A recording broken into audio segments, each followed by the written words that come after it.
Hey everyone, welcome back to the Brain Soul Success Show where we take back your power. You're in for an awesome treat today. I'm with my friend Jessie Torres.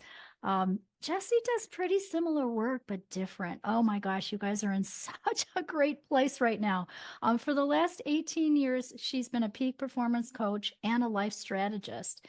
Jessie has coached thousands of high performance people from all walks of life and various parts of the world, has achieved success at the highest level of fulfillment. Out of 120 coaches on the planet, Jessie ranked one in the top three for every measurable category while working with a top coaching company of the world. Jessie is fueled by a passionate love for humanity and a burning desire to end suffering. She is driven to discover the truth of the client's deepest potential and unlock their limitless opportunities that leave others in the dark ages, bringing all of her levels of mindset work, emotional intelligence, energy, strategy with her beautiful, authentic way. You can tell by just looking at her. She's so awesome. Client-driven approach. Jessie's teachings will help you transform from life, from pain or trauma to purpose and passion with her company, Fierce Grace. Jessie, welcome to the podcast. Oh my goodness. Thank you so much, Louise. Oh my So gosh, excited to be I here. can't wait to dive in because I just know that you have so many amazing things that you've done and the work that you do.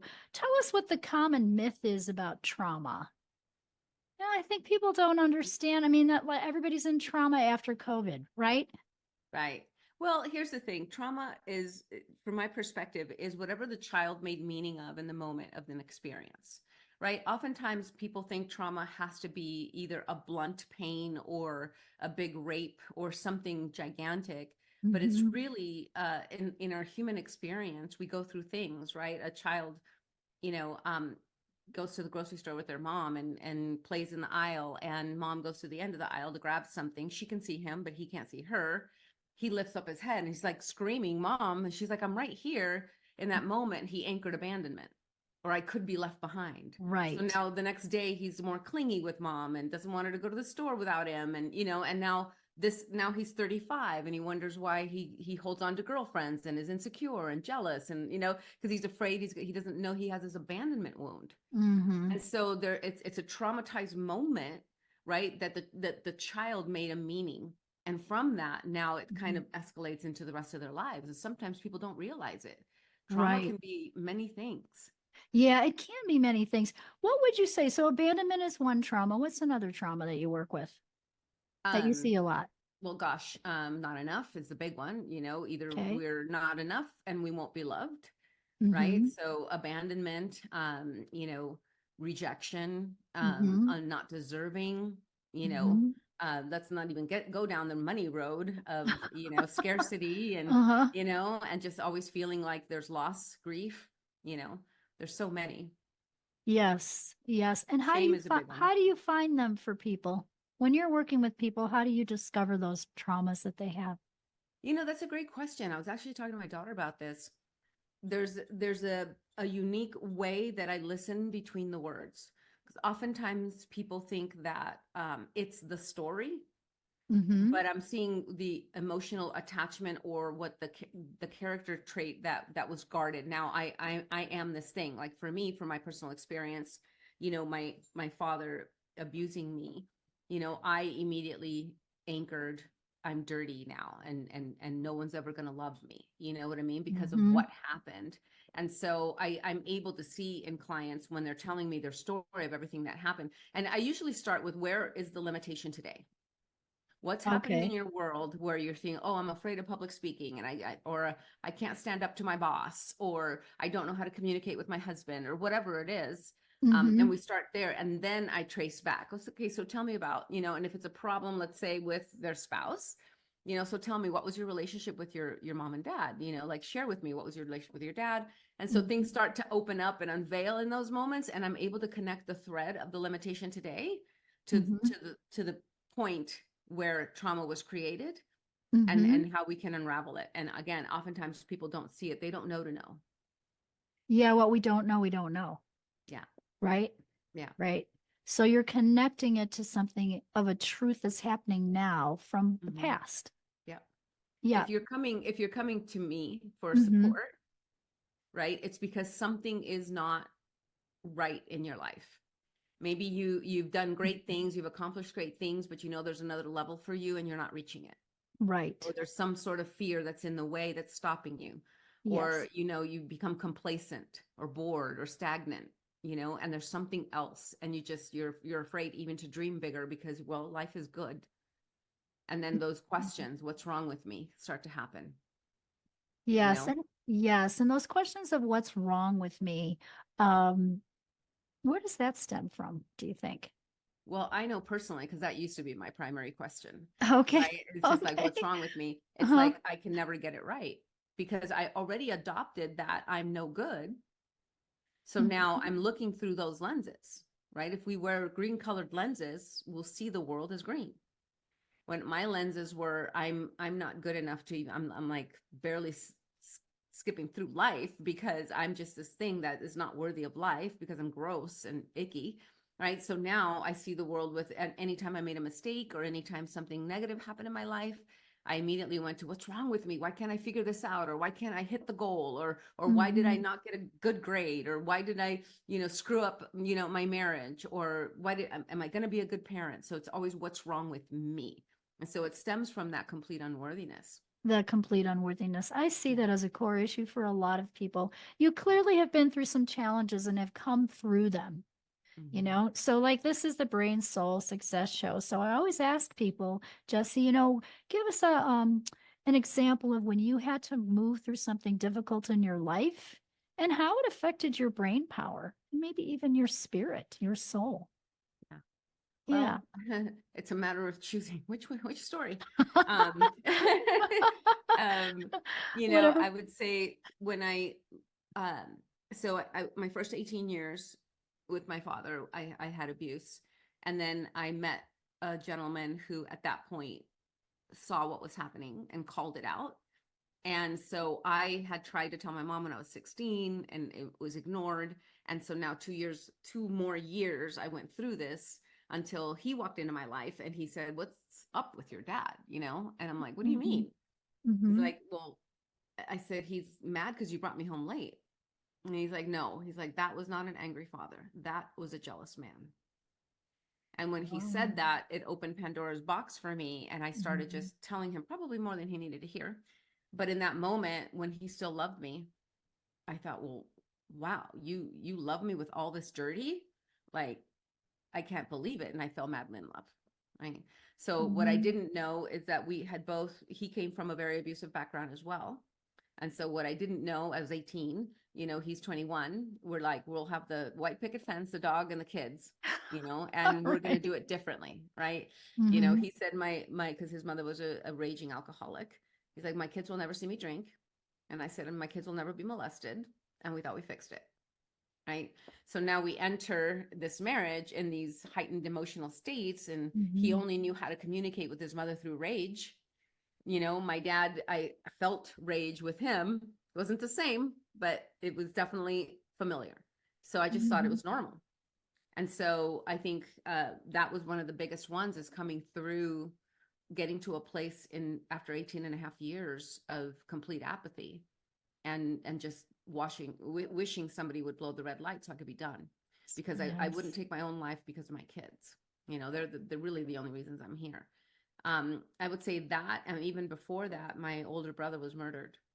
Oh. So when you talk about spirit or the spirit being crushed, like I turned Hmm. my back on God.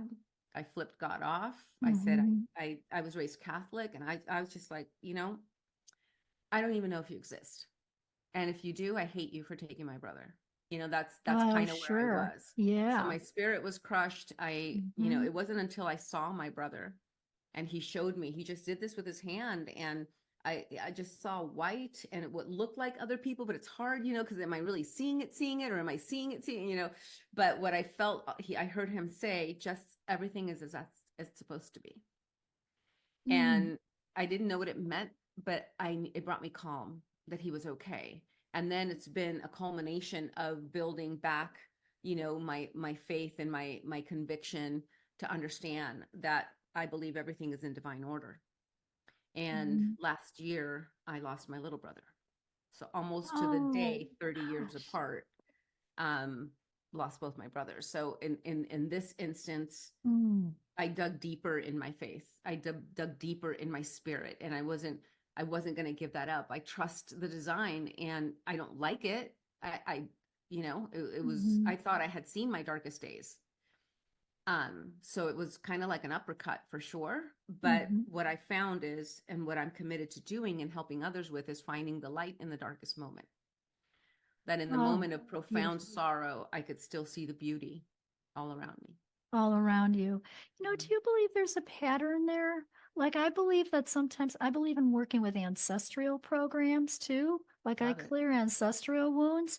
And because you told me about both of your brothers, my little wheels are going like this, Mhm. I'm like, oh my gosh, is there a pattern here that needs to be cleared on a deeper level for you? I don't know. What do you get when I ask that?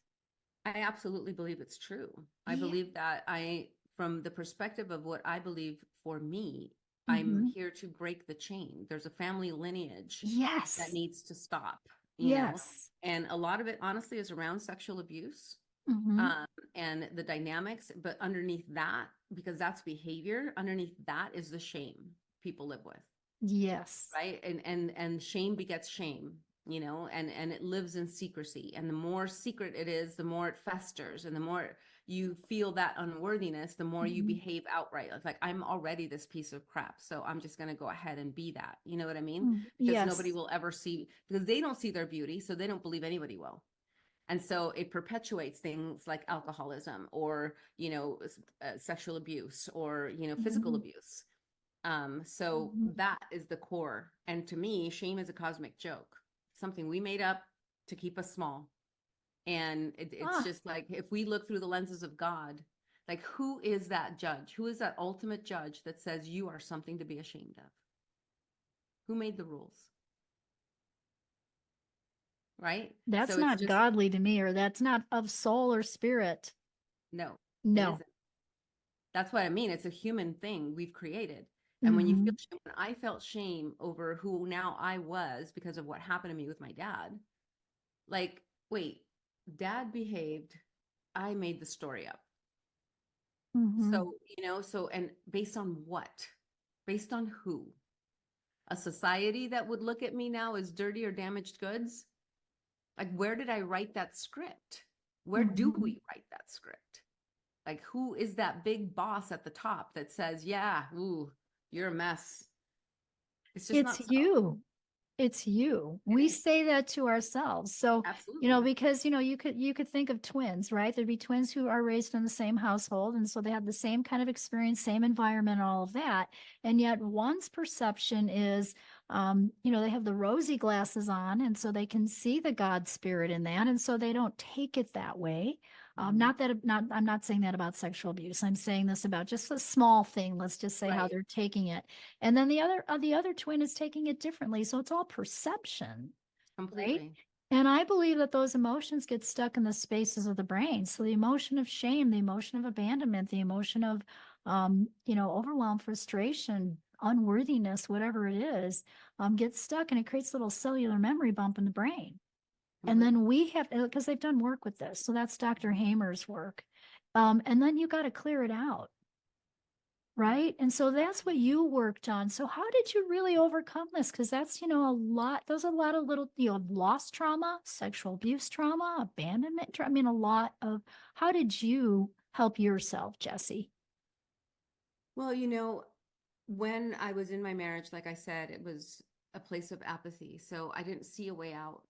And Mhm. and I was very kept. He was very controlling. And by the way, this isn't to deify anybody in my life. I love my father. I love my ex. Mhm. I always want to preface that, because it isn't about them. It's just about my experience. Right. Mhm. Um, and so when I took this course, and it was kindness that woke me up, Oh, an act of kindness from this group of people that I was in this class with.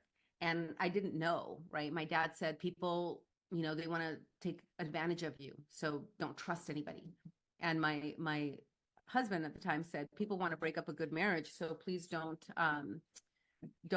talk about our marriage to anybody. And so I walked around with these lenses of like, I can't trust anybody. I looked down at the ground, and these people, they behaved kindly just for me. And I don't even know what this is. Like, what in the world? Like, you're giving me this thing. And it was a simple little thing. I had videotaped the class and gave them a montage of, and it was just, so they bought me a Best Buy card, which is just this, and for me, I'm like, it short circuited me. I call it short circuit moments. I'm like, what do you mean you're doing this for nothing?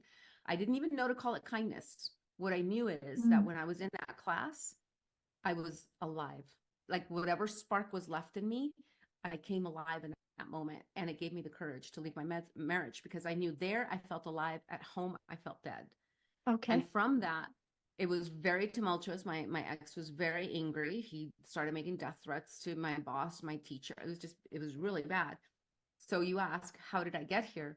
From that point, I became obsessed with understanding. I wanted to know why my dad did what he did, why my mom ignored me, why my husband did what he did, and why I allowed it. And I started to read books I never would read before. I started to go to workshops, seminars. I was in therapy. I was just like, I need to understand. I was scared. I was 38 years old. And I was like, I don't even know who I am. I don't even know what I liked. I liked whatever he did because I always wanted to keep the peace. Sure. Our friends were his friends, and so now here I am, 38, that's 20 years ago, and I don't freaking know who I am. So I had to figure it out. I had 3 kids. I have twins, by the way. You mentioned that story. Oh, My fun. boys were 17 and my daughter was 15. And I'm like, we're in survival. He turned the house, we foreclosed the house. He turned the cars in, said, I'm not paying. I mean, I was turned upside down in every way a human could be. And so I'm like, I got to figure this out. I was scared of everything. So I started to put challenges in my way. If it scared me, I said yes to it, so that I would start to build grit, build resilience, because I was so afraid. Good for So you. that's how I started to become that seeker. Yeah. You have a spirit inside of you that allowed you to do that, though. Not everybody can do that, right, Jesse? You know that because the Well, people you work with. what's interesting about you saying that is I had to realize that, because I realized that I did it in survival, and I didn't know any of this stuff. Like, I didn't know personal development. I don't even remember, honestly, how I picked up my first book.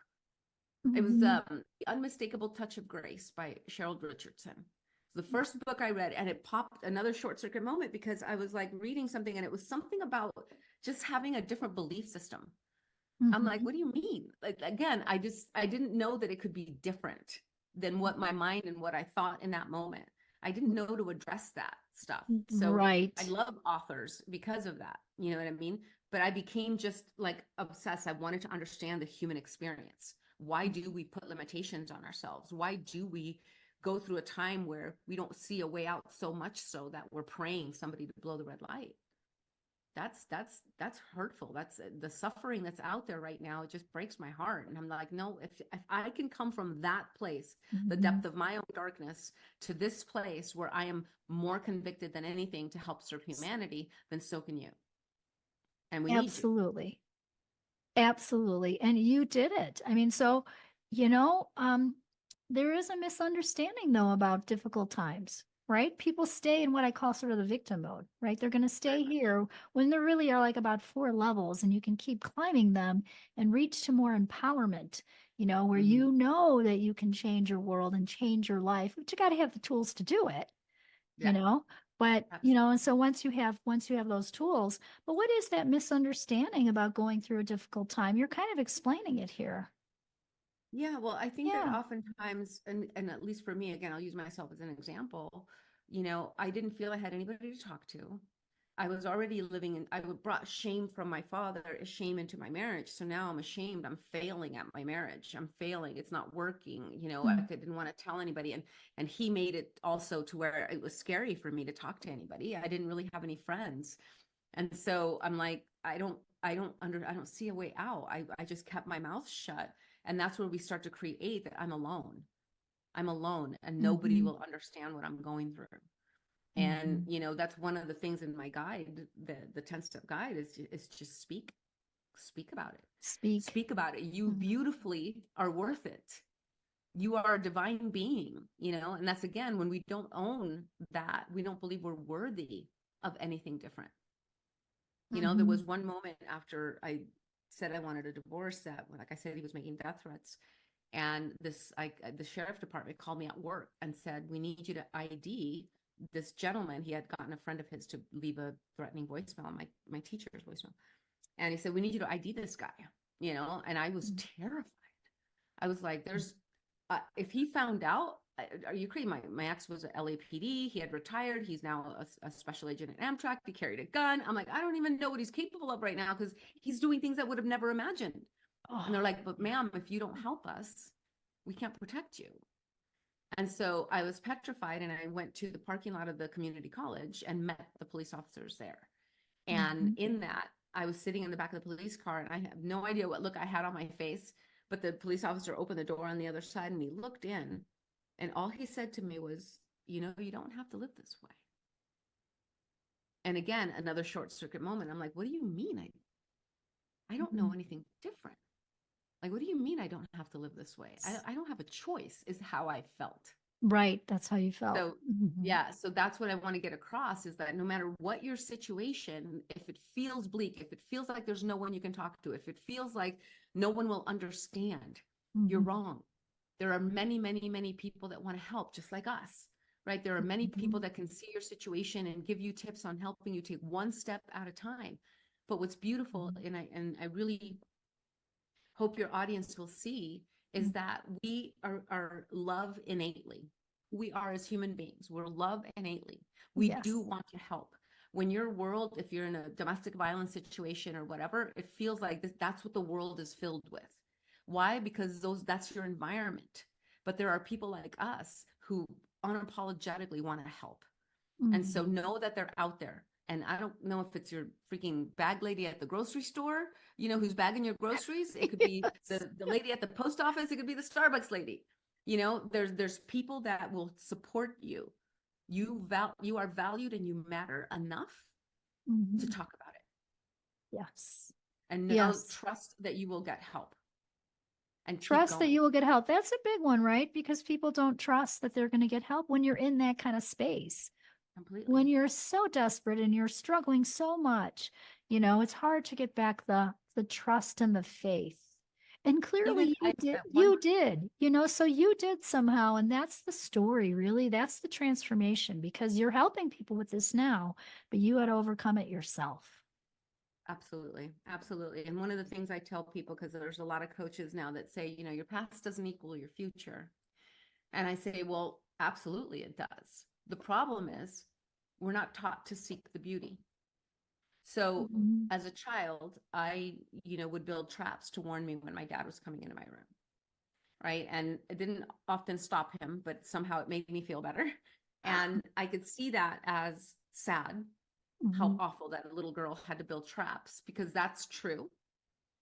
But what I see is a very courageous little girl. I see a very resilient little girl. I see a very Mhm. resourceful, creative little girl. And that is also true.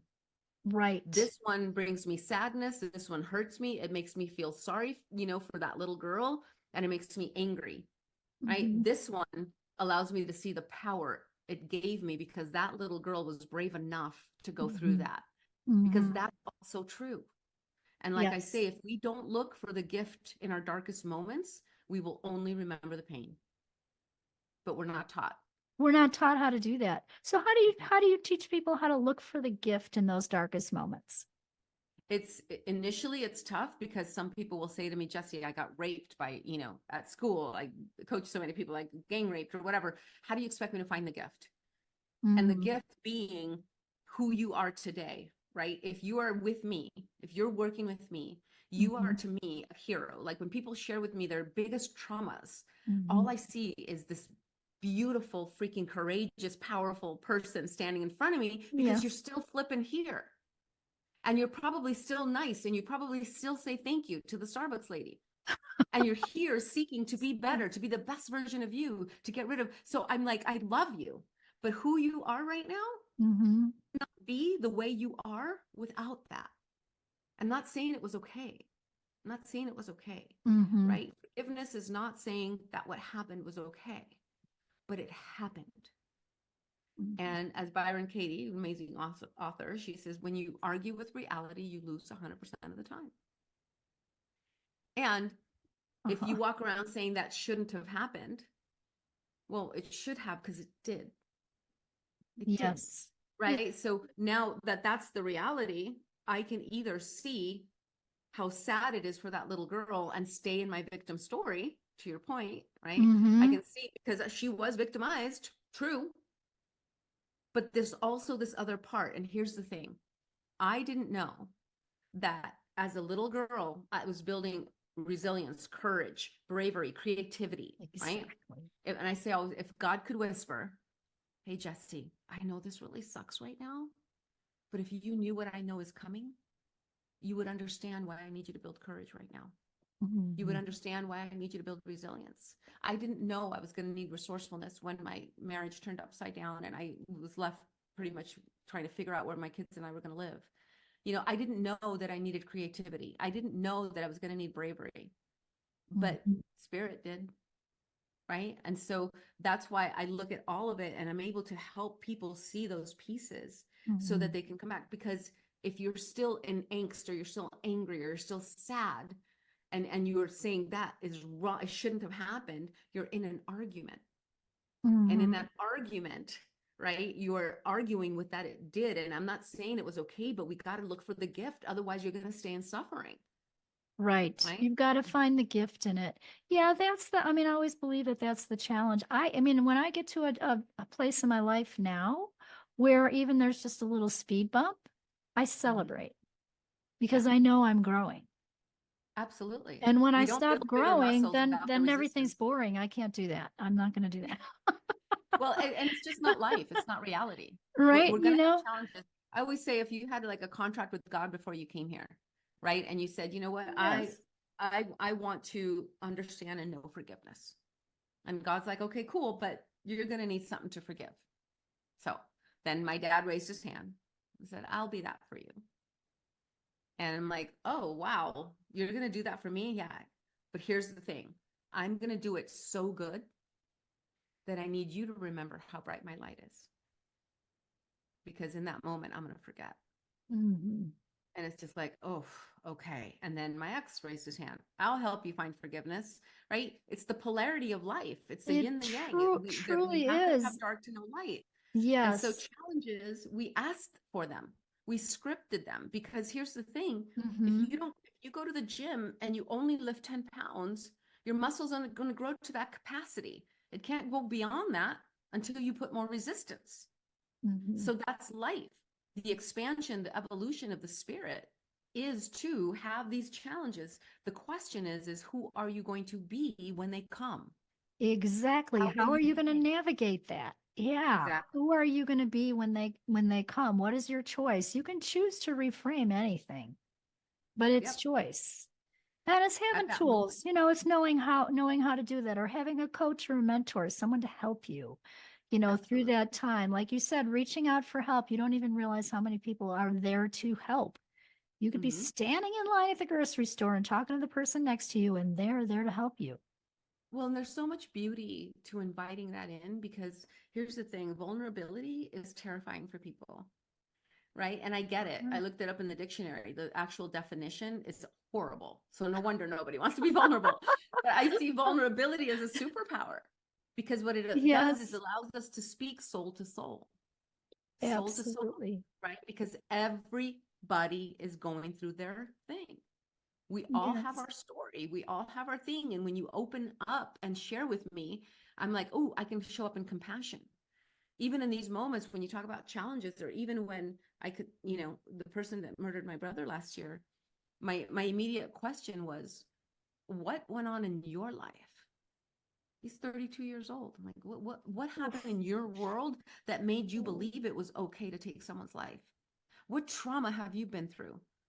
What suffering that got you to this place? Like, this is Mhm. my passion. It's like Mhm. we gotta help shift this. And I'm committed Yes. to doing it at the capacity that I as one woman can. because I believe that we all are love innately, and our journey here is to navigate back to that, the innocence of a child, right? Where Mm-hmm. that moment we lost safety, the rest of our Yes. life is trying to cultivate that back. Yeah, you have a lot of passion. I can tell you're doing a really good job with people. Give us a story of someone that you've helped. Oof. Um, One lady that stands out, she was like in her business, she was the $5 million earner. She was like at the top of her game. Um, Fit, totally like gym rat, just go to the gym, just always looked amazing. She was married, had 2 children, her 2 boys, and her husband was ready to leave her. And part of it was she was so like obsessed with being number one and being fit.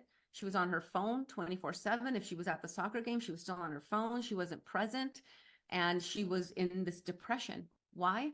Because when she was 10 years old, a friend of the family told her she'd never be as good as her sister or as thin as her sister. Mm-hmm. So she spent her whole life competing, and they were both in the same business. She spent her whole life Wow. competing against her sister, every woman, and herself of last year. That's how much she was in this obsession to be at the Obsession. top of the top, Mm-hmm. because she was trying to prove that that friend of the family was wrong. She didn't know Mm-hmm. it, and she was exhausting herself. And her husband Mm-hmm. had it, and she had had it too, but she didn't know how to get out of it. And now she's like, oh my God, she's a true leader, and now she's able to lead from a place of her own essence, not from a place of having to prove. Because we were able to heal that part. And her sister, because they were always at odds, because there was always this thing, are now Right. closer than ever. Yeah. Right. Yep. Yep. So you got to a core issue and helped her clear it. Yes. Help her get over that core issue and then reframe it. Absolutely. Yeah. Yeah. So she could be, I always call it allow your gifts to shine. So her gift of who she is in the world can shine, just like you are. Absolutely. Right? Absolutely. Well, and I also, one of the biggest things I love to share is that people feel helpless. Like even when you watch what's going on in the world, or even what happened in Lahaina, or, people feel helpless to help. And what I want Mhm. to say is that no matter what your situation, you have the ability to help serve a human being, because Mhm. one act of kindness can shift the trajectory of someone's life like it did mine. Yes. And Yes. that's all it takes. And you may never know. Like, I wish the people that were kind to me, I wish I could know their names. I don't have a copy of who they were.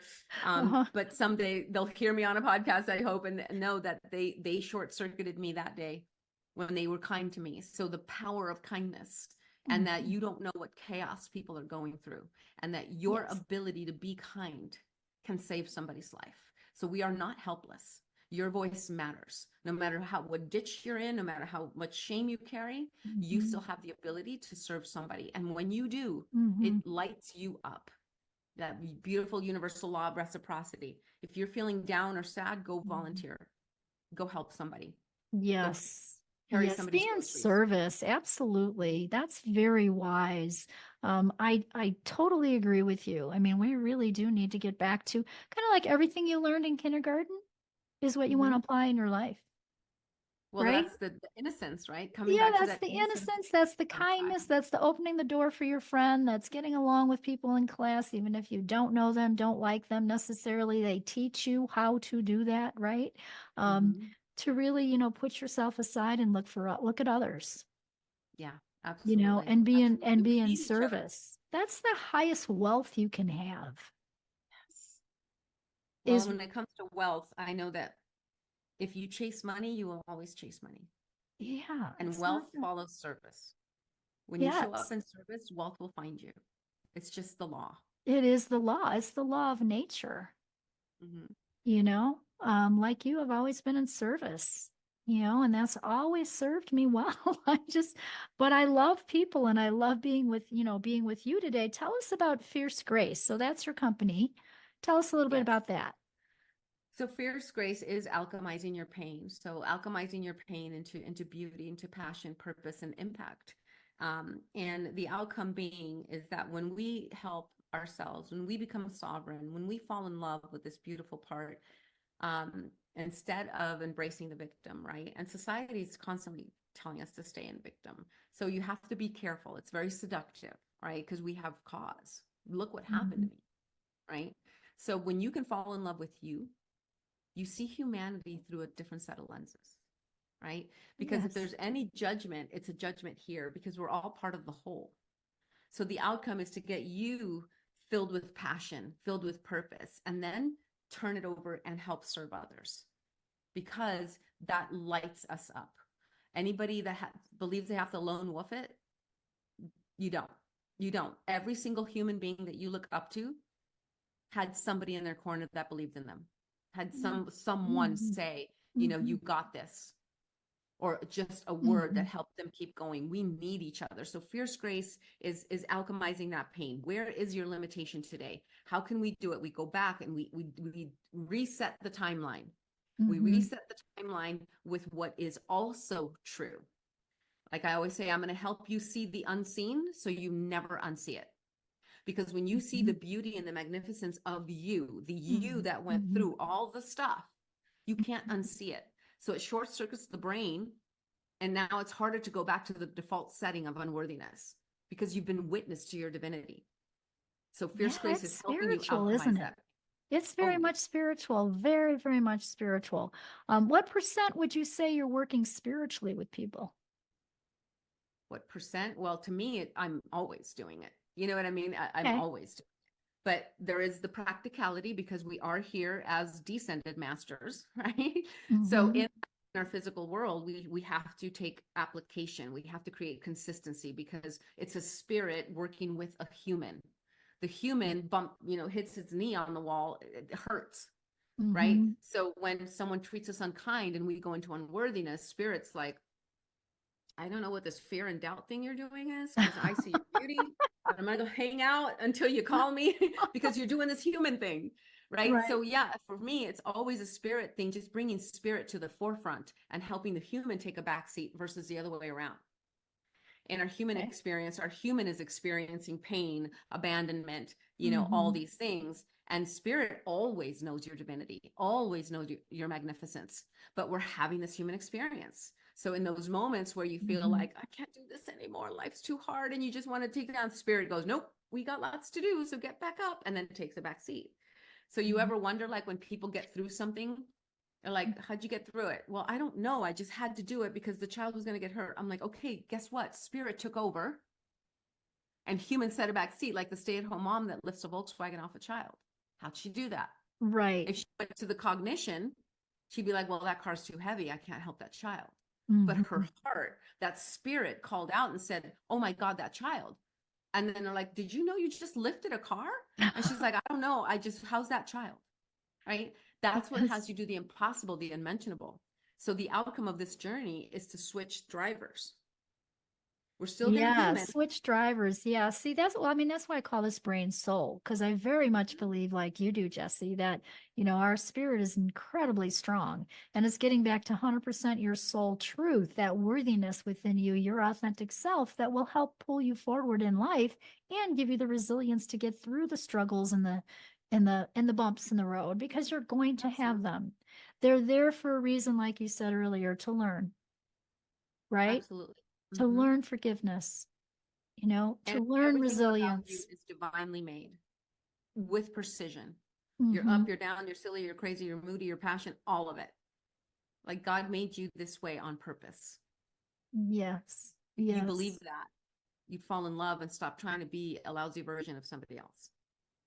Don't do it. Oh, that's beautifully said too. Very beautifully said. Hey, what are some of the things that you have done to keep your body healthy and your brain sharp on this journey? It's consistent, repetitive, show up, even if like maybe I feel sick and I don't want to go to the gym or whatever, I will Hmm. still get up and sit in the parking lot if I have to. Like, if I can't, if something's not well, I broke my arm once, I would still show up and go to the gym and I'd work out with one arm or whatever. It's that showing up for yourself and creating that consistency and that repetition because the human will default, it's way easier to hit snooze. It's way easier, but it's like Hmm. making sure. And dance music is so important. Music, you play a song that brings you back to a beautiful moment, it shifts you out because it's all frequency. Anyway, I can go down that road. But Yes, yes. meditation is also a big one, and prayer. Yeah. Okay. So those are some of the tools that you use. My Yeah. dogs too. And You your know, dogs. animals are a great way to bring us back to unconditional love. You know, Absolutely. And I'm nature. sure your kids too. Oh, my kids are my driving force. Yeah, You know, absolutely. yeah. Yeah. You have done a beautiful job. If you were going to leave us with a brain tip today, what would that be? So brain tip would be right now you have adopted a specific number of beliefs based on your Mhm. experiences and your journeys. Open the possibility that the beliefs could be different, that there are a plethora of other beliefs that you can grab, and you're Nice. the boss. You can shift it. Because just like Henry Ford, if you say you can't, you're right. If you say you can, you're also right. So, right? So it's I up love to that one. you. Just know that you can decide to shift your belief. You feel I Yes. can't do it, then shift it to what, and I always say, what if effectively? Because some people say, well, what if I fail? I'm like, but what if you don't? You know, what if I get it wrong? What if you get it right? And even better, because either way, you're making up the story. So you may as well make up the one that you win with. Of course. What if effectively? If you're going to Right, what if why this, what not? if Yeah. this? Oh my gosh. Absolutely. Hey, I know you have a beautiful free gift for us on your website, right? On Fierce Yes. Grace. So Mm-hmm. tell us what that is for our audience here. Sure. I call it the 10-step guide to freedom, or it could even be your emergency kit or survival kit, whatever. It's really an opportunity for you to realize that whatever your situation, there is something you can do right now to help your Mhm. situation. And so it's Mhm. just 10 steps to guide you on things that you can do right now to shift your mindset or to shift your belief that life can be different, the way you want it, the dream that you dream of that is way over there, it can be brought right to here. And so these are Mhm. just some steps to help begin the process. Oh, that's awesome. That is so awesome. Oh my gosh, thank you so much for being with us today, Jessie. This has been delightful and congratulations on all the good work that you're doing. You know, Thank you so you've much. overcome a lot and how you're helping people now do the same. It's really needed in this world, and we just need to get it out there more. Absolutely. Well, You thank you know, so much. It's an honor to have been here. Thank you so much for sharing me with your audience. I don't take that lightly. So hopefully somebody out there that needs support will reach out. yeah, absolutely. So definitely reach out to Jessie if this has resonated with you. And remember, everyone, follow your heart, but take your brain with you.